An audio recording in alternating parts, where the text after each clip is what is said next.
Chers téléspectateurs, bonsoir. Vous avez été nombreux à nous demander pourquoi on ne poserait pas les questions de l'heure. Nous sommes à votre écoute dans ce face-à-face que nous tenons chaque fois qu'une problématique est posée et même quand elles ne sont pas posées, nous essayons dans la mesure du possible de suivre en collaboration avec de nombreuses potentialités de notre pays et à l'international.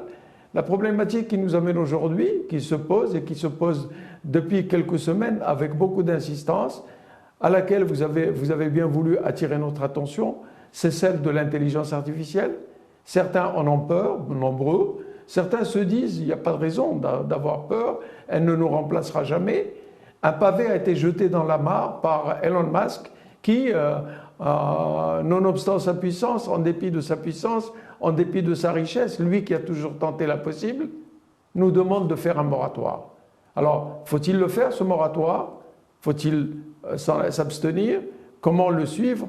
Avec moi, aujourd'hui, dans les studios, j'ai demandé à mon ami et le professeur Mohamed Saïdi, un expert en matière d'intelligence artificielle, qui a été à la tête de l'un de nos instituts les plus réputés, l'INSIAS, pendant 8 ans, pour être par la suite directeur de la coopération.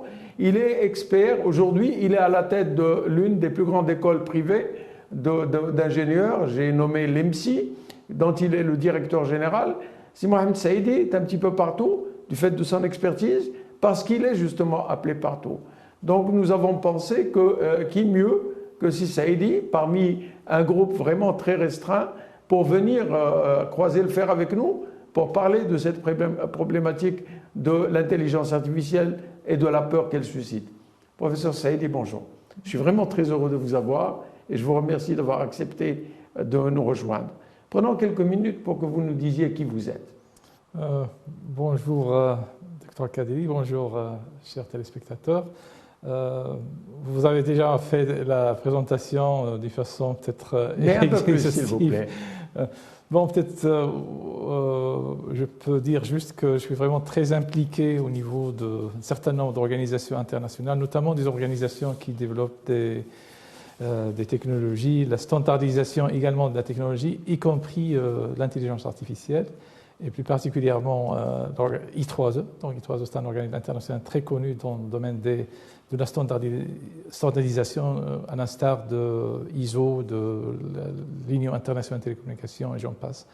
Donc à travers en fait mon implication dans des comités, des instances de cette organisation, j'ai pu en fait aussi côtoyer des experts de renom mondial dans différentes technologies, notamment dans des technologies aux thématiques d'une façon générale en relation avec l'intelligence artificielle et ses différentes applications. C'est aussi le volet standardisation qui touche un petit peu l'aspect régulation de l'intelligence artificielle. Alors hier, il y a quelques semaines, vous étiez sur l'éducation dans la dynamique des Smart Cities. Il y a tout de suite après, c'est les Smart Cities, un grand symposium. Récemment, c'est la régulation de l'intelligence artificielle, quels en sont les défis et les perspectives. Donc ça tourne autour de cette problématique que tout le monde essaye de comprendre d'abord, de s'y impliquer ensuite, et peut-être de s'en prémunir. S'en prémunir, pourquoi et comment? Comme vous savez, chaque technologie peut avoir en fait deux dimensions, si j'ose dire, une dimension utile, positive, mais également, il pourrait également y avoir quelques aspects que j'ose dire même peut-être négatifs. Peut-être c'est le souci d'une catégorie, si vous voulez, de gens qui ont une certaine appréhension de l'intelligence artificielle, surtout en ce qui concerne des applications qui peuvent toucher, si vous voulez, à la vie privée des gens, à la diffusion d'informations qui est falsifiée. On parle de deepfake, par exemple, Donc c'est ça en fait l'origine principale de ceci, de cette catégorie de gens. Et d'ailleurs, on voit par exemple, suite au moratoire demandé par Elon Musk à travers son institut de Human Life Institute. Donc, donc, il a demandé un moratoire de 6 mois pour essayer de voir comment réguler l'intelligence artificielle suite au développement extraordinaire qu'on a pu observer, rapide, mais aussi en termes d'impact et d'application qu'on n'a jamais imaginé auparavant. Ça, en fait, ça relève de la science-fiction, donc ce que nous voyons aujourd'hui avec l'application ChatGPT et d'autres applications. Et bien sûr de la part de Google. Donc, bon, c'est tout à fait en fait normal de réguler la technologie de façon générale. Mais il n'y a pas lieu en fait de créer une certaine zizanie ou d'une psychose aussi par rapport à ces technologies. En fait, je crois qu'il y a des aspects très positifs qui peuvent être utilisés dans différents secteurs, notamment l'éducation. Donc, on peut même parler d'enseignants augmentés dans le sens où nos enseignants peuvent bénéficier des extraordinaires bénéfices de l'intelligence artificielle pour améliorer la façon dont ils enseignent, améliorer aussi le processus d'apprentissage et rendre ce processus plus efficace et faciliter également l'apprentissage aux étudiants, aux élèves dans les différentes institutions. Je voudrais revenir tout à l'heure à Elon Musk, mais il y a eu 2 ou 3 questions que j'ai reçues par email qu'on souhaitait vous poser. L'une de ces questions, avoir peur de quoi? Est-ce qu'il ne faut pas avoir peur que l'intelligence artificielle remplace l'humain? Et dans quelle mesure elle pourrait le faire? Et comment est-ce qu'il faut réagir? Qu'est-ce qu'il faut faire aujourd'hui? De toutes les manières, elle a un caractère très invasif. Qu'est-ce qu'il faut faire? Je disais tout à l'heure sans prémunir, mais faut-il réellement avoir peur? Comme certains voudraient l'exprimer? Non, pas vraiment donc avoir peur de l'intelligence artificielle ou de la technologie basée sur l'intelligence artificielle d'une façon générale. Mais je crois qu'il faut quand même qu'on sache les différents risques qui sont liés peut-être à l'utilisation de l'intelligence artificielle. Une pédagogie pédagogie pour montrer, pour expliquer. Voilà, c'est ça, effectivement. Oui. Donc, aussi sensibiliser les gens à ces risques. Vous avez vu ce qui s'est passé également en Italie. Donc, le gouvernement italien a pris une décision pour interdire tout simplement parce qu'il voyait que le ChatGPT ou des applications similaires pourraient éventuellement porter atteinte à la protection des données à caractère personnel. Donc, voilà. Alors, interdire, c'est le terme? Non, c'est pas le terme, effectivement. Est-ce qu'on peut interdire le recours à la science? Est-ce que c'est cela le seul moyen dont disposent les États pour faire un arrêt, une halte à ce qui est en train d'être partout? Est-ce qu'on peut se permettre de faire ça? Non, mais je crois que ce pays, peut-être qu'il n'a pas bien compris les défis qui sont liés à l'utilisation ou d'une façon très développée des technologies de l'intelligence artificielle dans la société, notamment à travers des applications basées sur ChatGPT.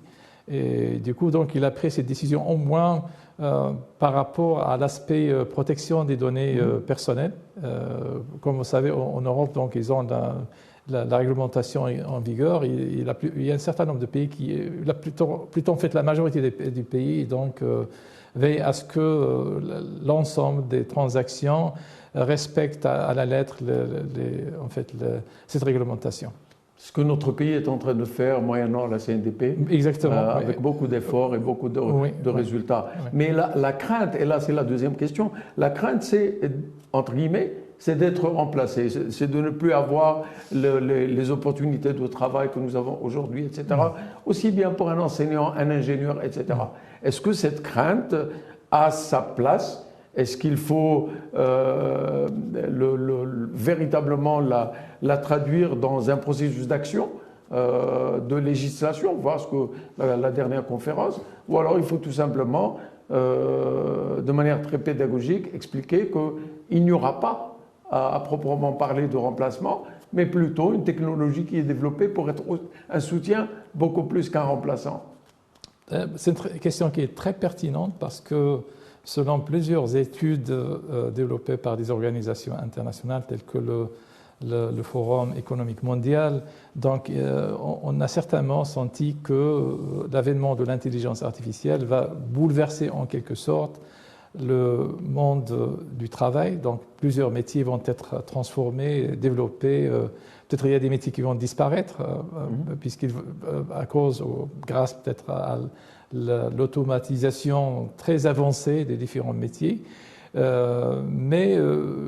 Personnellement, je n'ai pas de crainte parce qu'il faut tout simplement essayer de s'adapter, comme ça a été le cas aussi avec d'autres transformations qu'a vécu notre société donc à travers l'histoire.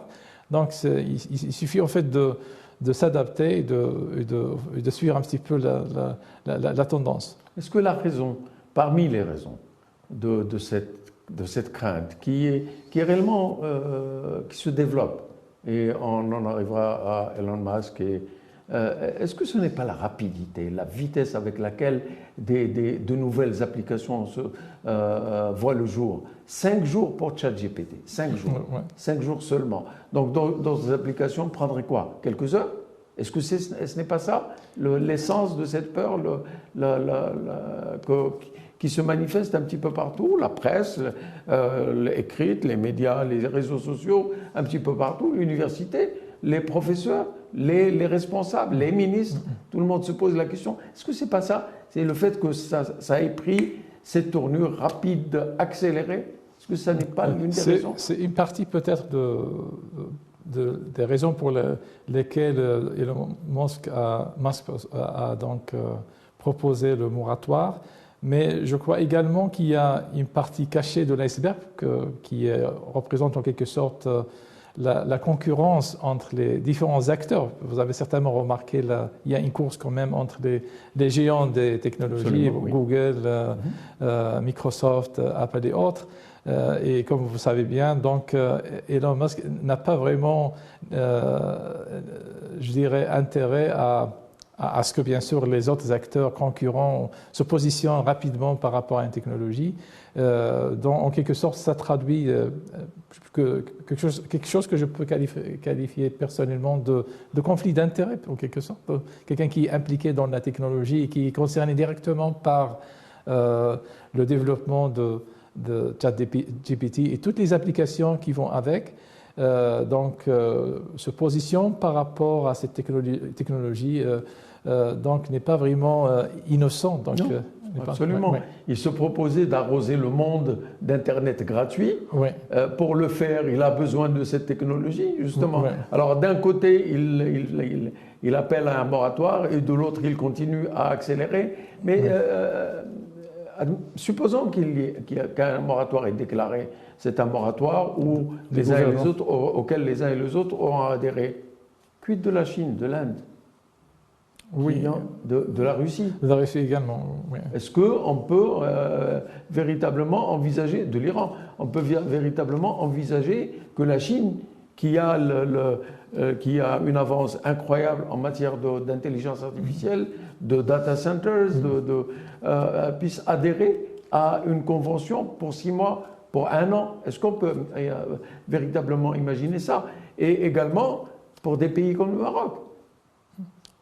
Oui, c'est une très bonne question aussi parce que, en fait, le fait de demander un moratoire de 6 mois, donc il ne demande pas quelque chose d'illimité dans le temps, juste pour avoir une réflexion approfondie sur la question en relation peut-être avec les risques que poserait la généralisation de l'intelligence artificielle et des applications telles que ChatGPT. Il y a certainement des pays qui ne peuvent pas être touchés ou concernés par cette demande, notamment le clan, peut-être, je peux utiliser aussi le terme clan, des pays tels que la Chine, la Russie, les autres pays que vous avez mentionnés. Donc il y a aussi également la course et la concurrence mondiale pour essayer de s'approprier des technologies et de se positionner aussi par rapport aux applications des technologies basées sur l'intelligence artificielle au niveau mondial. Selon les dernières études, mais également les rapports publiés par différentes organisations internationales, la Chine commence à dépasser peut-être d'une façon très importante de loin les États-Unis. C'est tout à fait naturel du fait d'abord de la population que la Chine dispose, dont la Chine dispose. On parle d'1,5 milliard d'habitants. Donc c'est un potentiel extraordinaire. Et les investissements très importants de la Chine au niveau de la technologie. Donc maintenant, tout ce qui est intelligence artificielle, 5G, même 6G, là, ce sont aussi des technologies très importantes pour différentes applications basées sur l'intelligence artificielle. La Chine donc dépasse de loin les Américains. Et à vous écouter, à lire, on est aujourd'hui, il semblerait qu'on soit aujourd'hui devant un dilemme. Détruisons nos ordinateurs quantiques, arrêtons cette course, ou alors adoptons une autre approche, moyennant l'éducation, moyennant la sensibilisation, vous le disiez tout à l'heure, moyennant des campagnes tous azimuts pour expliquer les avantages de l'intelligence artificielle et pour dire comment mitiger les inconvénients qui pourraient conduire à un certain nombre de situations extrêmement... Quel est le trade-off? Quel est le choix? Comment est-ce qu'on ne peut pas aujourd'hui détruire nos ordinateurs? Ou alors on peut détruire nos ordinateurs et dire arrêtons, reprenons la situation où on échangeait une patate, combien même contre un litre de lait, ou reprenons cela, ou alors non, continuons, mais continuons avec raison, en allant dans des sens où cela profitera davantage à l'humanité en termes d'environnement, en termes de recherche scientifique, pour la santé. Et alors, qu'est-ce qu'il faut? Où est-ce que l'éducation intervient et comment? Bon, je crois que aujourd'hui, le niveau de maturité des technologies, et surtout les technologies basées sur l'intelligence artificielle, qui apportent des solutions extraordinaires à différents secteurs. Si je prends peut-être 2 secteurs essentiels et vitaux tels que l'éducation et la santé, je peux donner plusieurs exemples. Donc, au niveau du secteur de l'éducation, on peut même avoir aujourd'hui des approches pédagogiques différenciées, personnalisées, basées sur l'intelligence artificielle. C'est-à-dire qu'on peut avoir des plateformes, même des robots ou des avatars basés sur l'intelligence artificielle qui existent déjà depuis quelques mois.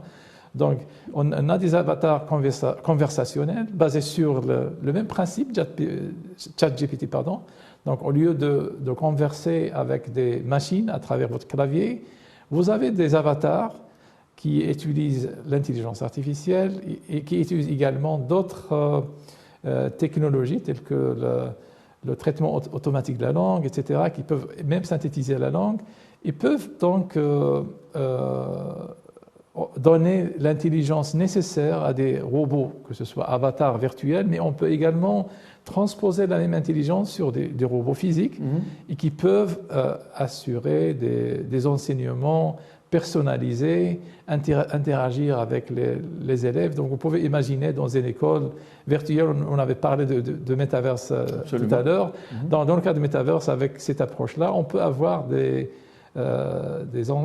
enseignants personnalisés pour chaque étudiant qui adaptent le style d'enseignement aux capacités intellectuelles de l'étudiant, au rythme d'apprentissage de l'étudiant, etc. Et du coup, donc, on peut avoir un impact extraordinaire sur le processus d'apprentissage. C'est un exemple dans le domaine de l'éducation. Si je regarde maintenant dans le domaine de la santé, là aussi, je peux citer plusieurs exemples où l'intelligence artificielle joue un rôle extrêmement important pour améliorer, par exemple, le diagnostic. Donc, il y a une étude très récente publiée il y a quelques jours où on avait des algorithmes d'intelligence artificielle qui arrivent à détecter le cancer du sein 4 ans avant qu'il se déclenche.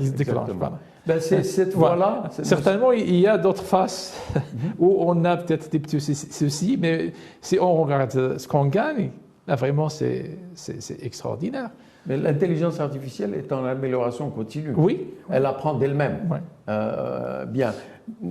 Vous parliez de Metaverse tantôt et IDC, dont vous êtes le président, Interactive Digital Center à Ben Guerir, à l'université Mohamed VI Polytechnique de Ben Guerir, est l'un des pionniers, du moins chez nous au Maroc, de cette technologie. C'est quoi le Metaverse? Bon, le Metaverse d'abord, c'est un environnement virtuel. On peut donc exercer plusieurs activités.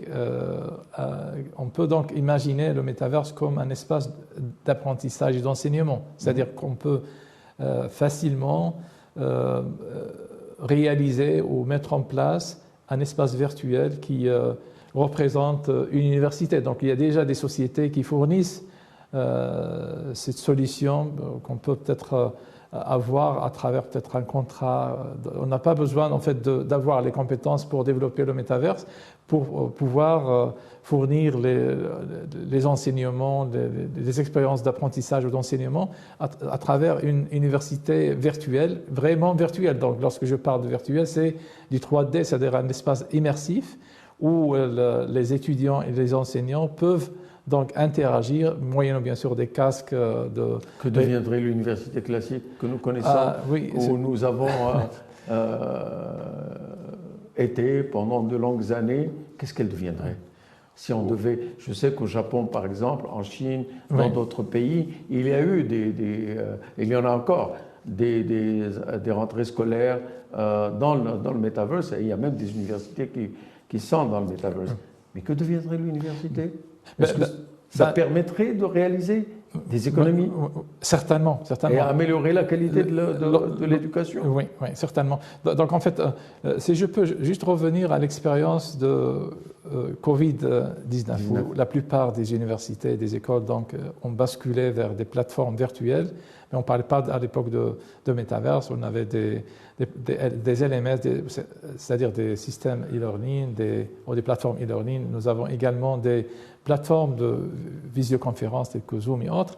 Mais là, on parle vraiment d'un environnement immersif, c'est-à-dire que c'est une autre dimension de virtualisation qui implique d'autres technologies, telles que les technologies de réalité virtuelle, réalité augmentée. Donc, vous avez parlé de IDC Morocco, donc c'est le centre digital interactif qui est le premier centre au Maroc à avoir dispensé des formations sur la réalité virtuelle, sur la réalité augmentée, d'une façon générale sur les technologies immersives, qui a également développé des innovations, surtout des applications en VR, AR, pour différents secteurs, que ce soit la santé, l'éducation et j'en passe.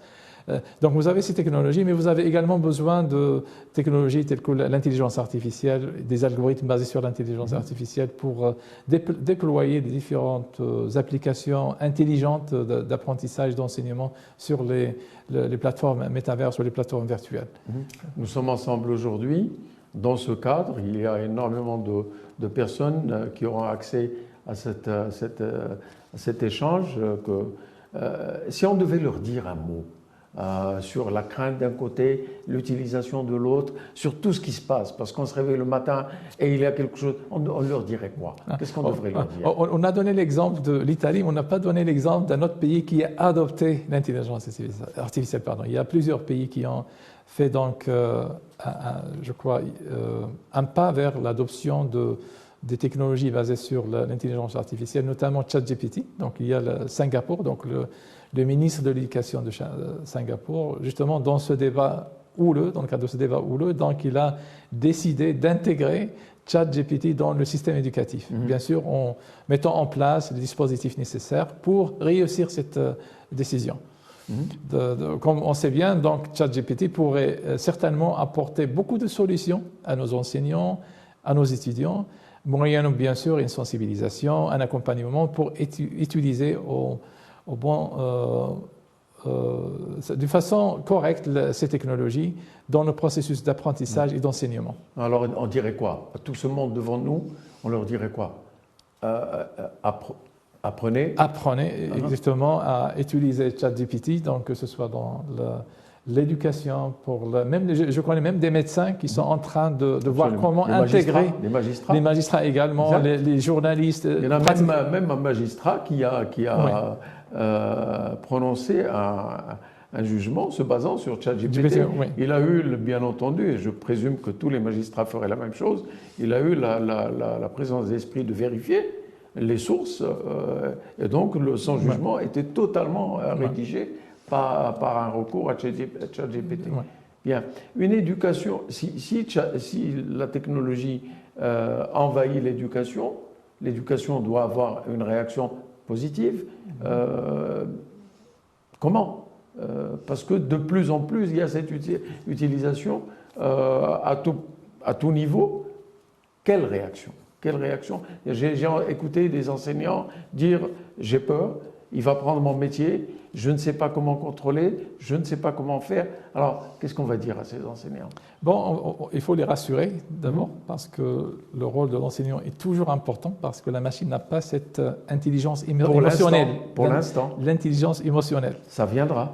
Je ne sais pas si ça va venir ou non, mais c'est une caractéristique humaine. Je ne sais pas si on peut l'intégrer, l'apprendre. Je ne sais pas si... Vous savez, il y a 2 années, je pense que c'était aux États-Unis, où on a doté un ordinateur hyper sophistiqué d'un langage. Et puis on s'est rendu compte que cet ordinateur n'utilisait pas ce langage, avait développé son propre langage pour interagir avec des milliers d'ordinateurs. Qu'est-ce qui interdirait que des ordinateurs développent un balbutiement de sensations émotionnelles dans leur réaction avec nous, dans leur réaction dans notre environnement, etc. Est-ce qu'on peut dire non, ça ne va pas arriver? Bon, c'est un des soucis que peut-être les gens essayent d'éviter, moyennant la régulation, moyennant un certain nombre de dispositifs. Mais je crois que le rôle de l'enseignant en tant qu'enseignant va être toujours important, surtout dans dans le cadre des nouvelles approches pédagogiques où l'enseignant n'a pas le rôle vraiment de celui qui détient en fait le savoir, donc il a le rôle d'animateur, d'orientation, etc. Voilà. Donc même avec l'avènement de l'intelligence artificielle et des applications basées sur l'intelligence artificielle dans le domaine de l'enseignement et de l'éducation, l'enseignant aura toujours un rôle à jouer, d'accord? Même dans le cadre de Metaverse, donc on parle aujourd'hui de Meta University, donc l'université sur le Metaverse. Donc l'enseignant il a toujours un rôle à jouer donc, pour orienter, encadrer, animer, mais c'est ça. Mais même peut-être les autres métiers donc, vont être touchés par l'intelligence artificielle et sont aussi amenés à se transformer pour s'adapter avec cette vague de technologie qui va certainement envahir l'ensemble des métiers. Professeur Saïdi, merci beaucoup pour avoir accepté d'être avec nous aujourd'hui. Oui. Je conclus de notre discussion qu'il n'y a pas véritablement à avoir peur, qu'il faut avoir une approche positive et il faut avoir une pédagogie. Il faut expliquer que c'est un plus, beaucoup plus qu'autre chose, il y a des risques, mais c'est des risques qui peuvent être mitigés, moyennant justement cette pédagogie, cette explication, cette éducation. Chers téléspectateurs, je vous remercie d'être avec nous. Je vous remercie pour toutes les questions que vous nous avez posées. Nous serons toujours à votre écoute. Ceci conclut notre émission d'aujourd'hui avec le professeur Mohamed Saïdi, directeur général de l'EMSI. Nous reviendrons avec une autre émission sur toute thématique que vous voudrez bien nous suggérer. Donc, excellente journée, excellente soirée et à bientôt.